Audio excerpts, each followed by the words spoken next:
설법이 있겠습니다. 오늘 설법은 이산 한덕천 교감님께서 해주시겠습니다. 반갑습니다. 도반들 같이 인사도 좀 나누시죠.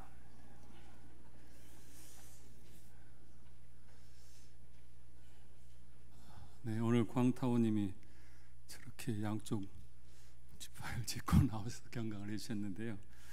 이제 잘 들으셨겠지만은 연불의 요지와 또 본인의 생활 속에서 경험했던 얘기를 통해서 우리에게 연불이 왜 필요한지를 자세히 이렇게 설명해 주셔서 감사를 드립니다.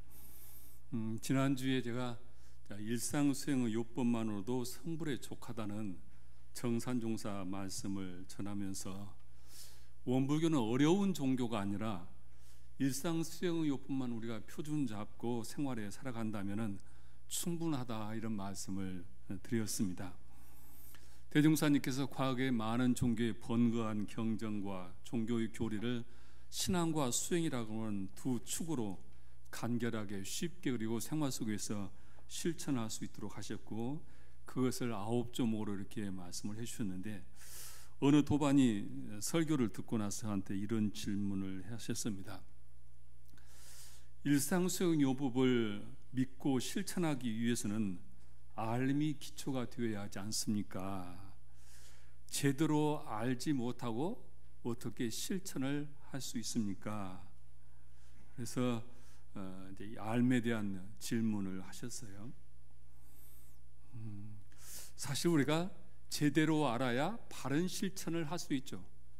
아무리 자기가 열심히 살아도 제대로 길을 찾지 못하고 열심히 살아가면은 내가 원하는 목표점과는 다른 길을 갈 수도 있기 때문에 사실은 내가 가야 할 길을 분명히 알고 그 길을 따라가야 빨리 이제 우리의 목적지에 다다를 수 있는 것은 사실이죠. 제가 지난 법회에 표층 종교와 심층 종교라는 내용을 잠깐 소개했더니 우리 윤사님께서 카페에다가 아주 자세히 또 올려주셨어요.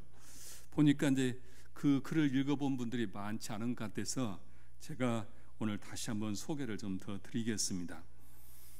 종교학 분야의 세계적인 석학이라고 하는 캐나다 대학교의 명예교수인 오 강남 교수의 이제 글인데요.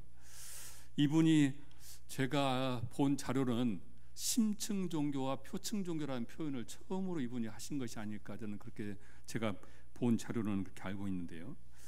이분의 이야기는 오늘의 종교가 쇠퇴해야 하는 가장 큰 원인은 종교의 본질에 다가서지 못하고 있기 때문이다, 이렇게 이야기를 하고 있습니다. 그래서 세상의 모든 종교를 크게 심층 종교와 표층 종교로 나눌 수 있는데, 이 종교의 겉모습만 가지고 우리가 평가하는 것은 이제 우리가 표층 종교고, 심층 종교로 깊은 신앙과 수행을 통해서 심층 종교의 신앙생활을 해야 비로소 모든 종교는 서로 만날 수 있다고 하는 그런 주장을 하는 분입니다. 이분은 무조건적인 믿음과 이해와 깨달음을 바탕으로 한 이 믿음을 크게 두 가지로 해서 표층 종교와 심층 종교로 구분을 하는데, 표층 종교는 무조건 믿어라, 믿으면 구원을 받는다고 하는 이런 종교 형태를 표층 종교다, 그렇게 얘기를 하고, 심층 종교는 깨달음과 이해와 깨달음을 바탕으로 해서 깊은 종교적인 체험을 하도록 인도하는 것이 심층 종교다, 이렇게 이야기를 하고 있습니다. 그리고 또 이분은 경전의 문자에 의지해서 그 문자대로만 신앙하고 문자 너머에 있는 것을 이해하지 못하는 것도 표층 종교다. 그래서 이 종교들이 경전을 놓고 그 경전을 한자도 틀리지 않다고 경전 글자에 매여서 강조를 하는 그런 종교가 이제 근본주의적인 종교 형태다. 그래서 이런 근본주의 종교 형태는 다른 종교를 배척하고 오직 그 말씀만이 절대 진리라고 주장을 한다는 이야기를 이분은 하고 있습니다. 그러면서 이제 저는 이분이 기독교인 걸로 저는 알고 있습니다만은, 이분이 이야기하기를 불교에서는 이 문자라고 하는 것은 달을 가리키는 손가락일 뿐이지 문자 너머에 있는 참 진리를 보아야 한다, 그렇게 해서 불임 문자를 얘기하는 것이고, 진리는 바로 달을 가리키는 손가락에 있는 것이 아니라 달을 직접 보는 곳에 있다, 이렇게 강조를 하면서 종교가 이런 심층적인 차원에서 서로 만날 때 종교의 부작용도 없어지고, 그리고 종교의 본연의 기능을 다할 수 있다, 이렇게 이제 강조하는 그런 내용입니다. 제가 오늘 다시 이 내용을 소개하는 것은 우리 종교 생활에 있어서 믿음과 실천의 문제를 함께 생각하고자 오늘 말씀을 드립니다. 우리 믿음에는 보통 두 가지 길이 있다고 하죠. 하나는 무조건적인 믿음, 믿으면 모든 것이 해결된다는 무조건적인 믿음을 이야기를 하고 있고요. 이걸 우리가 맹목적인 신앙이라고 이제 표현도 합니다만은, 하여튼 믿음이면 모든 것이 다 해결된다고 말하는 그런 가르침과, 또 하나는 이해하고 깨달아서 믿어야 한다고 하는 그런 바른 신앙이라고 할 수 있는 이런 신앙의 큰 두 가지 형태를 우리가 이야기를 하고 있습니다. 원불교는 어떠한 종교 입장일까? 원불교는 이제 후자의 입장이라고 볼 수가 있습니다. 사실 이제 우리가 자기가 이해하고 깨달아서 믿으면은 믿음도 자발적이고 실천도 자발적이 되죠. 그렇지 않고 그냥 믿음 속에는 무언가 늘 의혹이 있고, 그것이 내 뜻대로 안 되면은 회의감이 오르지만은 확실한 이해와 깨달음을 얻게 되면은 왜 이 믿음이 중요한 것을 스스로 알게 되기 때문에, 원불교에서는 사실은 모르고 믿으면 그것도 미신이라고 말할 정도로 이 알미라고 하는 것, 깨달음이라고 하는 것을 중시하는 것이 이제 원불교 입장이죠. 그런데 이제 이러한 원불교 입장은 어느 정도 이해력이 생기고 체험을 하고 자각력이 생기면 모르는데, 그냥 초입자가 와서 바로 이런 신앙을 하기는 사실은 어렵죠. 그래서 초입자에게는, 또 대중교화 입장에서는 믿음을 우선시하고 그 믿음이 깊어지면서 교법을 이해하고 공부하면서 자각이 될 때 비로소 확고한 믿음이 형성이 된다. 그래서 제가 가끔 강조하듯이 믿음은 깨달음을 통해서 완성이 되는 것이다. 믿음이 깨달음이 수반되지 않으면, 그것이 잘못하면 맹신이 되고 광신으로 흘러갈 수 있는 오류를 범할 수 있다, 그런 저는 말씀을 드리고요. 우리 이제 8조에 보면은 제일 첫 번째가 신이죠. 신분우성 불신탐욕 나오죠. 그래서 원불교도 신을 가장 앞세우고, 불교에서도 신앙을 신의 행증이라고 하죠. 불교의 공부의 순서를 신의 행증이라고 해서 믿음을 제일 앞세우고 있습니다. 유일신앙은 더더욱 그 믿음을 더욱 최고의 가치로 삼는데, 일단 우리가 원불교를 신앙하는 입장에서 정산용사께서 말씀하시는 일상수행의 요법만으로도 우리가 성불에 족하다고 하는 것에 일단은 믿음을 세우셔야 그 다음에 우리의 공부가 깊어질 수가 있지 않을까. 그래서 처음부터 일상수행 요법만 가지고는 성불하기 어렵다가, 그렇게 믿음을 갖지 않고는 일상수행 요법에 대한 자신의 실천력이라고 하는 것이 그렇게 능동적으로 생기지 않을 거다, 그런 생각을 해서 오늘 말씀을 드립니다. 저는 한때 정체성, 주체성이라는 이 말에 굉장히 매료되어서 공부를 한 적이 있습니다. 그때는 아마 제가 생각해 보면 국가적으로는 김일성의 주체 사상에 대응해서 우리의 정체성을, 주체성을 얘기를 하고, 또한 세계화를 강조하면서 우리 것이 좋은 것이라는 우리의 정체성을 찾고자 하는 어떤 시대의 문화적인 현상이 있었던 때라고 합니다. 저는 이때 원불교도 정체성을 세워야 한다.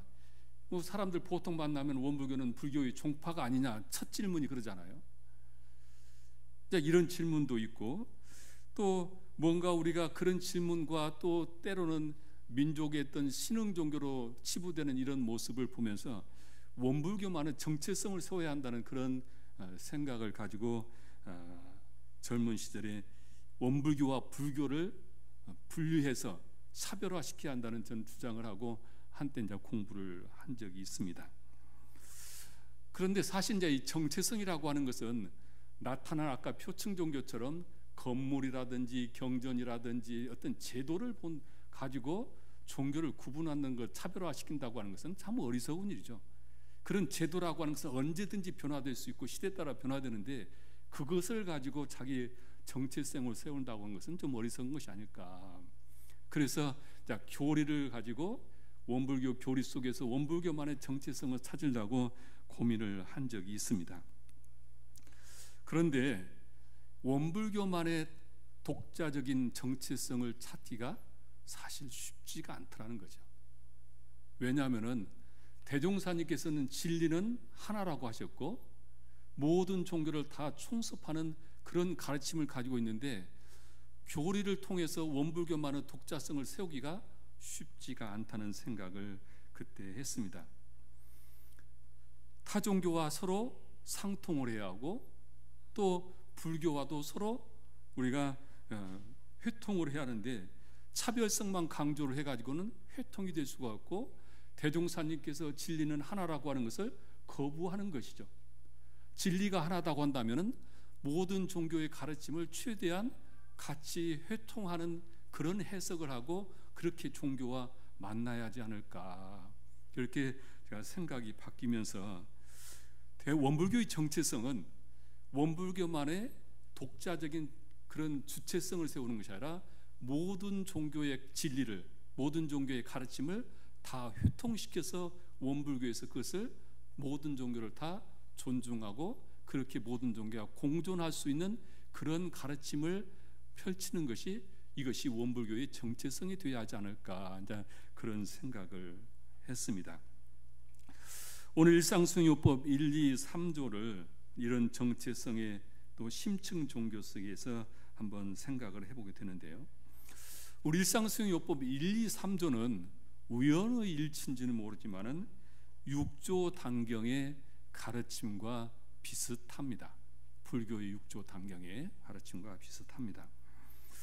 6조 단경은 불교 6조 해능대사의 그 선의 기본 정신을 담고 있는 책이고 우리나라 조계 중에서는 굉장히 중시하는 책이죠.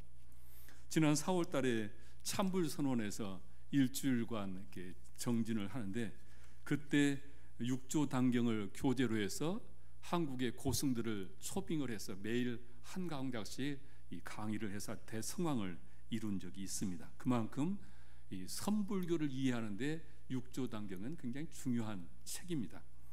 제가 학창 시절에 저희 선배들이 전부 이 6조 단경을 그 당시에는 이제 한국 번역본을 구하기 어려워서 한글로 된 것을 복사를 해서 학교에서는 안 가르치니까 교단의 원로 어른들을 한학을 하시는 분들을 모시고 과외 수업을 하는 것을 보았습니다.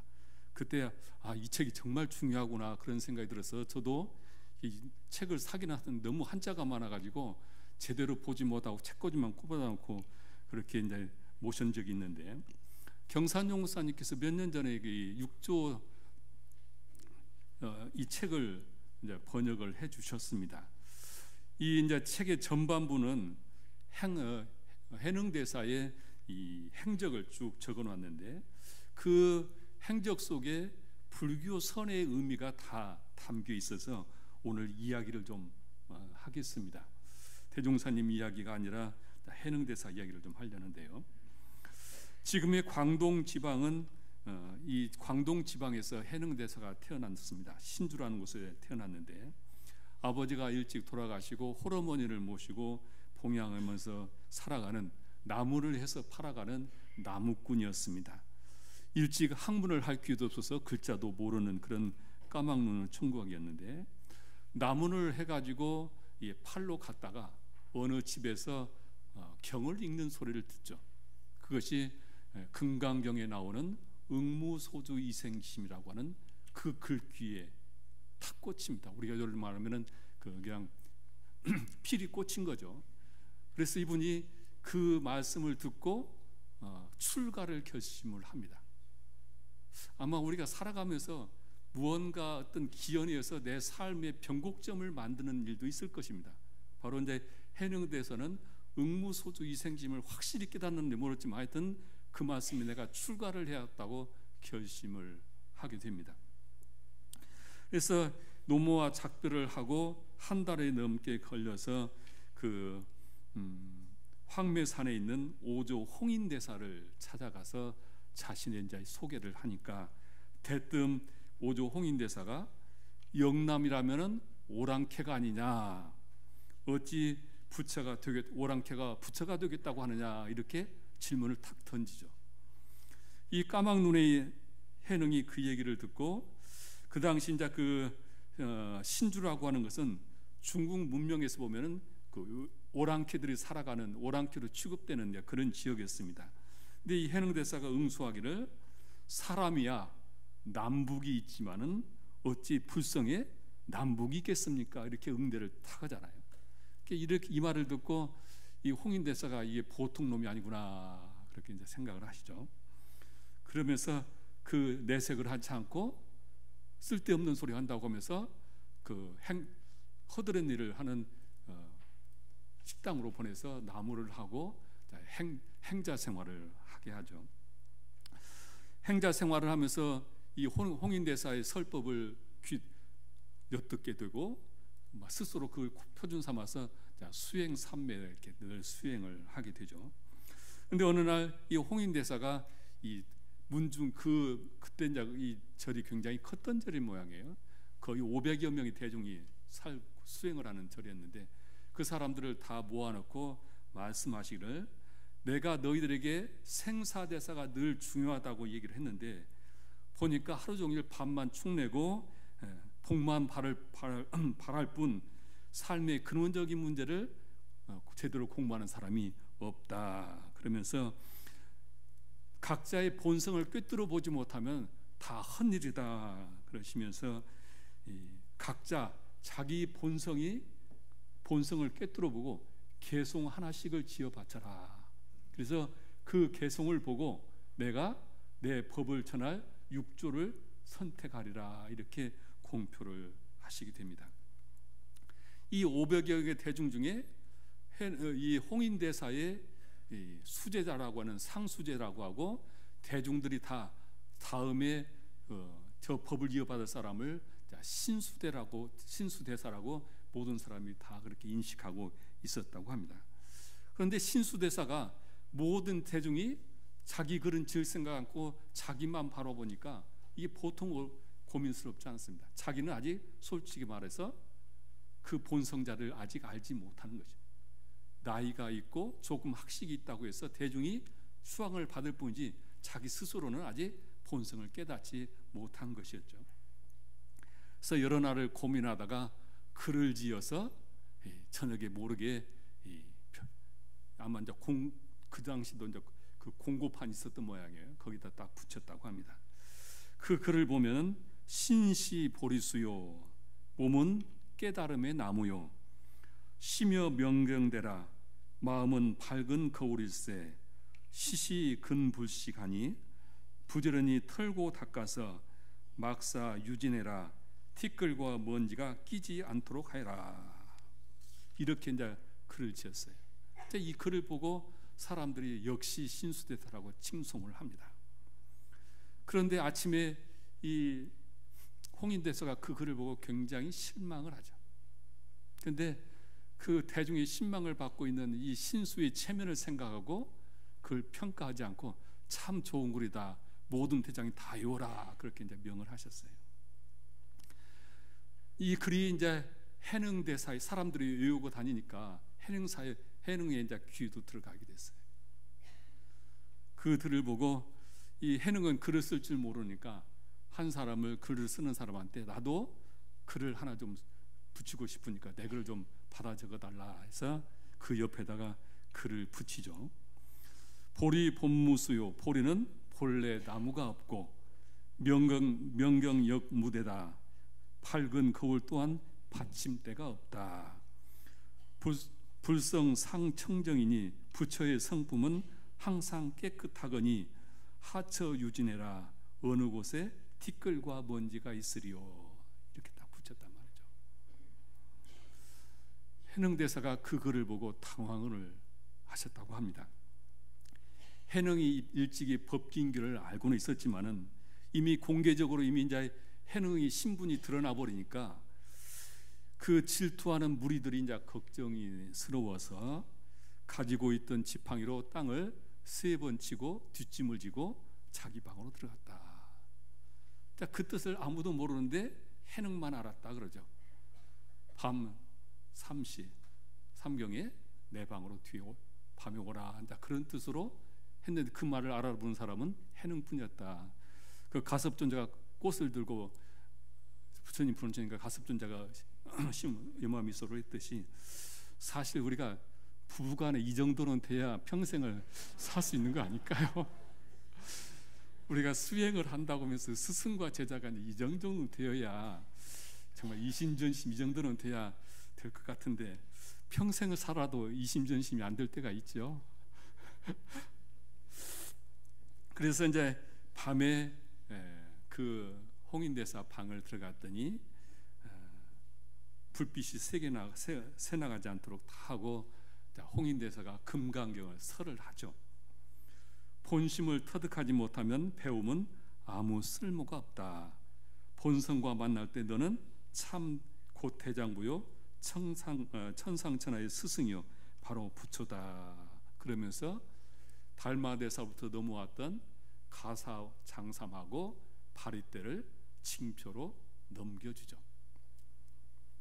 그러면서 이 육조 대사로 삼고 스스로 지키고 널리 중생을 건져서 법의 등불이 끊어지지 않게라고 하라 이제 부축을 하십니다.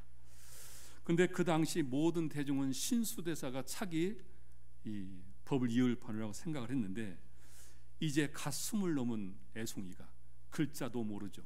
온 지 1년도 안 됐고 그 나무만한 나무꾼이 법을 받았다고 한다면 그 대중이 감당하기 어렵다는 것을 잘 알기 때문에 그래서 야밤에 배를 태워서 이 해능을 보내죠. 그래서 남쪽으로 가라 하시면서 남쪽에 가서 5년 동안 흔적 없이 지내라 그렇게 이야기를 하죠. 그래서 해능 종족은 아침에 없어졌고 가사정 이 법이 홍인의 대사 법이 이제 육조로 건너가게 됐는데 해능은 15년 동안 조계산에 들어가서 보림을 하고 15년이 지난 뒤에 보림사를 지어서 그 보림사에서 36년 동안 법을 전하고 가셨습니다. 이런 내용이 육조단경의 전반부에 다 되어 있고 이 내용 속에 불교의 핵심인 선의강령이 그 속에 이야기 속에 다 들어 있습니다. 육조단경의 핵심을 한마디로 말하면은 네가 바로 부처다는 이야기입니다. 네가 바로 부처다. 그러니 그 부처임을 깨달아고 하는 도노돈수의 핵심이 바로 육조단경 속에 있는데요.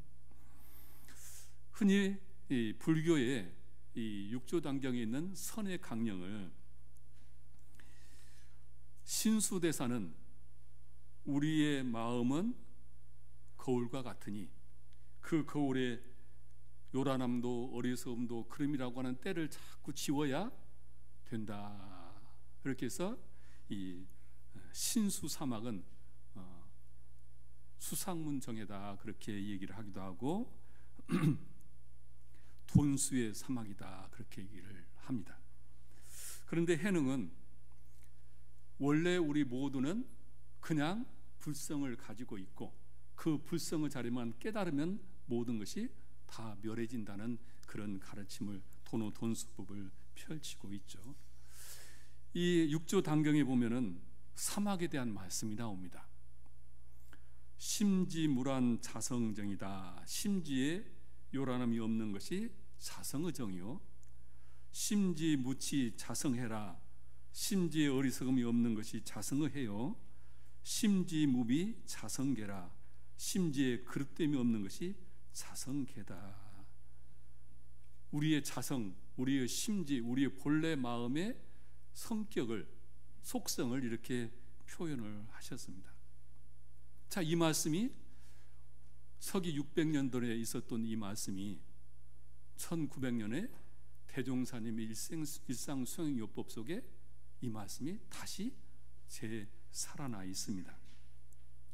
일상수행요법 이 1, 2, 3조는 해능의 자성 사막의 맥을 되고 있습니다.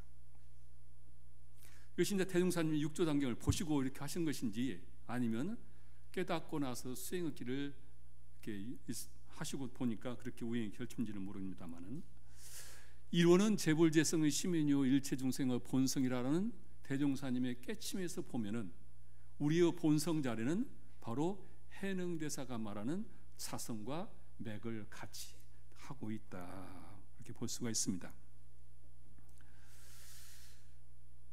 6조 단경을 그러면 대종사님께서 요즘 말로 말하면은 표절을 하신 것일까? 표절을 하신 것일까?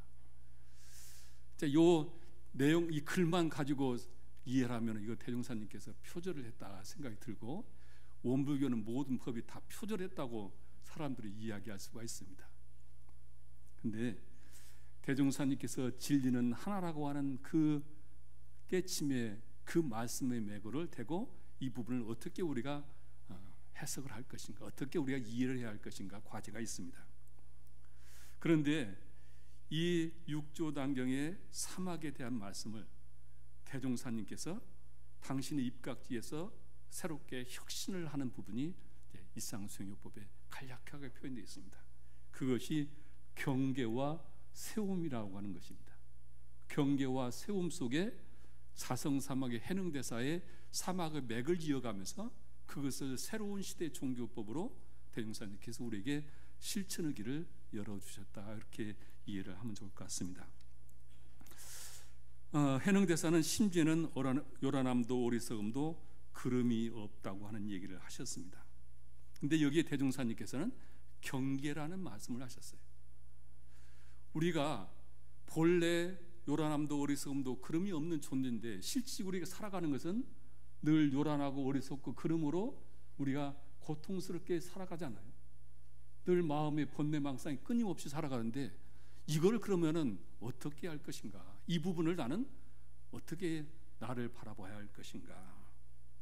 대종사님께서는 이 번뇌망상이 일어나는 그 원인, 그 과정을 경계라는 말로 우리에게 이를 알려주셨습니다. 진리는 하나라는 입장에서 보면은 원래 우리 본성 자리는 요란함도 어리석음도 그름도 없는 것이지만, 실제 우리의 삶은 늘 요란하고 어리석고 그름으로 번뇌망상 속에 살아가는데 그 원인이 어디 있는가? 바로 경계 때문이라는 것인데요. 해능대사의 가르침은 그 본성 자리만 깨달으면 된다고 하는데, 실제 우리가 현재 생활 속에서 그 본성 자리를 깨닫는 것에 내 삶의 모든 것을 걸고 살 수 있는가? 제가 생활 속에서 과연 우리가 그렇게 살 수 있는가? 그렇게 살기 위해서는 우리가 모든 걸 다 놓고 오직 그것만을 가지고 몰두를 해도, 평생을 수행을 해도 그 길을 가는 사람이 몇 사람이 안 되는데, 이렇게 우리가 생활 속에서 살아가면서 직장 생활하면서 과연 그 자리를 얼마나 우리가 회복할 수 있을까? 그건 쉽지 않을 거라고 봅니다. 대종사님께서는 우리에게 경계라는 통해서 우리가 아까 우리 광타오님이 얘기하셨듯이 생활 속에서 늘 일어나는 모든 번뇌를, 그 경계들을 내가 어떻게 바라볼 것인가? 내가 괴로운 모든 번뇌 망상의 그 경계가 사람들은 전부 환경 때문이라고 생각을 합니다. 남편 때문에, 아내 때문에, 자식 때문에, 상사 때문에, 정치 때문에 모든 나의 고통이 밖에 있는 환경 때문에 일어난다고 전부 사람들이 탓을 하고 원망을 하고 살아가죠. 그러면 이 경계라고 하는 것은, 대종사님께서 말하는 경계라고 하는 것은 무엇인가? 그 경계를 내 마음이 원래 요란하고 어리석고 그런 것이 경계 때문이라고 경계라고 탓을 하게 되면은 그것은 아무 의미가 없습니다. 이게 경계라는 말을 잘못 해석하면은 내가 괴로운 것은 전부 경계 때문이라고 경계에게 모든 책임을 전가하게 되죠. 그런데 여기에서 이 경계라는 말씀은, 우리는 눈만 뜨면은 모든 좋고 나쁘고는 경계들 속에서 살아갑니다. 늘 경계는 내가 죽지 않은 한 내 삶은 늘 경계 속에 살아가게 됩니다. 그 경계를 받아들인 주체인 내가 그 경계를 어떻게 받아들이냐에 따라서 그 경계가 나에게, 어떤 사람에게는 나를 더욱더 성숙시켜가는 계기가 되고, 어떤 사람은 그 경계가 나를 절망의 길로 가게 만드는 사람도 있다. 그 중심은 나라고 하는 본성이라고 하는 거죠. 그 나의 본성을 내가 늘 지키고 살아가느냐, 그것을 늘 반조하고 내가 그 마음으로 경계들을 비추어 볼 수 있느냐 없느냐에 따라서 우리의 삶은 달라지는 것이죠. 그래서 이 원인의 내 삶의 고통의 근원이 되는 그 경계는 고정되어 있고, 그것은 늘 나에게만 오는 것이 아니다는 것이죠. 누구에게나 다 경계는 오는 것이고, 내 마음의 힘에 따라서 그 경계가 크게 느껴질 수도 있고 적게 느껴질 수도 있는 그 주체는 나에게 있는 것다. 그래서 번뇌망상의 모든 고통이 오면은 상대를 탓하고 원망하는 것이 아니라, 즉 수레를 끌고 갈 때, 수레가 안 갈 때 수레를 채찍질할 것이냐, 말을 채찍질할 것이냐, 내 마음을 채찍질을 해야 이 말이 수레가 가는 것이지, 아무리 수레만 채찍질한다고 가는 것은 아니죠. 경계들을 다 탓한다고 해서 절대 내 삶이 달라지지 않는다, 이런 말씀이죠. 저는 이제 처음에는 육조단경을 보고 사막이 딱 그 속에 나오는 순간 굉장히 제가 원불교 교법에 실망을 했어요. 원불교 사막이 원불교 수행이 가장 핵심이고 최고라고 생각을 했는데, 육조단경 600년 전에 이미 다 서기 600년의 말씀을 다 해놓으셔서 굉장히 제가 당황하기도 했고 실망을 했는데, 그래서 말도 못하고 말했다가는 신심이 붙다고는 말을 듣니까 혼자 끙끙거리면서 이제 공부를 하다가 조그마한 마음이 열리면서, 그때는 저는 그랬어요. 모든 것이 내가 뭐가 안 되면은 내가 법기가 아니어서 근기가 낮아서 안 된다, 그렇게 생각을 했고, 그리고 나 주변에 일어나는 것들이 때로는 원망하고 집착을 하고, 때로는 참 저 자신에게 실망을 많이 했는데, 이 부분에 대해서 제가 이제 가리가 탁 나니까 그것을 제가 다 극복할 수 있었던 그런 경험을 했습니다. 두 번째, 이제 제가 지난주에 설교를 하고 나서 한 분이 저에게 이제 질문을 했어요. 조감님은 일상 수행의 요법대로만 하면은 성불에 족하다는 말씀을 전하셨는데, 실제 저는 일상 수행 요법 1조 하나도 제가 실천하기가 참 어렵습니다. 말씀처럼 일상 수행 요법 1조도 하기 어려운데 9조까지 언제 다 해서 제가 성불을 하겠습니까? 그런 질문을 하더라고요. 저는 대종사님께서 도 이루는 것이 코풀기보다 쉽다는 말이 두고두고 화두했어요. 어찌 도 이루는 것이 코풀기보다 쉬울까? 사실 진리의 원리를 모르는 사람한테는 정말 어렵죠. 도의 길을 아는 것이 어려운데, 원리를 아는 사람은 이 말씀의 뜻도 알 수 있지 않을까 생각을 해보는데, 원불교의 수행, 원불교의 마음 공부의 묘미는 어디에 있냐면은 세우자에 있습니다. 세우자, 일상수행요법 1, 2, 3조 세우는 것이죠. 원불교 마음 공부의 수행의 묘미는 바로 이 세우는 것에 있습니다. 대종사님께서 불법을 연원으로 삼으셨고, 불교를 무상대도라고 하셨고, 서가모니물을 칭송을 하셨는데, 그러나 대종사님께서는 앞으로의 불법은 과거에도 없었고 미래에도 보기 어려운 완전 무결한 그런 회상의 불법을 말씀을 하시면서, 과거의 불법을 시대화, 생활화, 대중화로 혁신을 해서 과거 종교의 근원적인 진리의 맥을 이으면서 현 시대에 맞게 우리의 삶을 변화시킬 수 있는, 제가 생활 속에서 능히 할 수 있는 길을 열어주신 것이 대종사님의 혁신의 기본 축이죠. 그래서 이 세우자는 것은 수행의 새로운 패러다임을 말씀하신 것이다. 우리가 이 본래의 마음이 경계에 따라서 늘 요란하고 어리석고 그렇게 늘 흔들리고 때로는 거기에 무너지고 때로는 매몰되어서 우리가 살아가는데 어떻게 할 것이냐? 세우면 된다. 넘어지는 마음을 세우면 된다는 세우자는 말씀을 해주셨습니다. 그 세우는 방법을 사막으로 얘기를 하셨고, 아까 이제 대표적인 정신수양 방법으로 염불에 대한 부분을 광태원님 자세히 설명을 하셨습니다. 이 세우자는 단어로서 절묘하게 이 해능대사의 사막을 절묘하게 차별화해서 새로운 실천적인 중심의 사막을 대종사님께서는 말씀을 하셨다고 봅니다.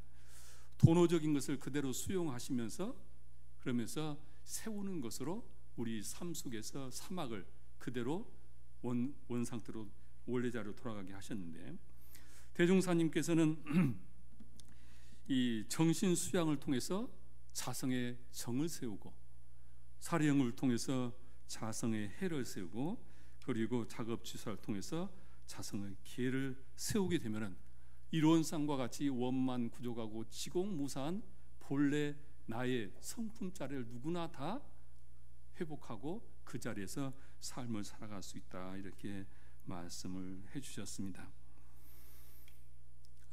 원불교는 표층 종교를 넘어서서 심층 종교를 지향하는 종교입니다. 진리가 하나라고 하는 말씀도 있지만은 실제 생활 속에서 그것을 각자 체득하고 체험을 해서 심층적인 종교인으로서 삶을 살아갈 수 있도록 길을 밝혀주셨습니다. 근데 앞으로 두 교무님이 또 일상수행요법을 계속해서 말씀을 하실 텐데요. 일상수행요법을 7월 달에는 화두로 드시고 좀 더 깊게 연마하시면서 내 삶이 일상수행요법을 늘 대조하면서 내 삶이 진급의 길로 그리고 늘 은혜의 길로 갈 수 있도록 하셨으면 좋겠고, 오늘 교화단회가 있는데 교화단에서는 일상수행요법을 나는 생활 속에서 어떻게 대조하고 있는지 각자의 대조하는 이야기들을 좀 나누시고, 그리고 후반기 교화단 운영을 어떻게 해서 우리 단이 보람과 유익과 기쁨을 더욱더 나눌 수 있는 교화단이 될 수 있을까, 이런 내용으로 교화단회를 운영해 주셨으면 좋겠습니다. 합장하시겠습니다.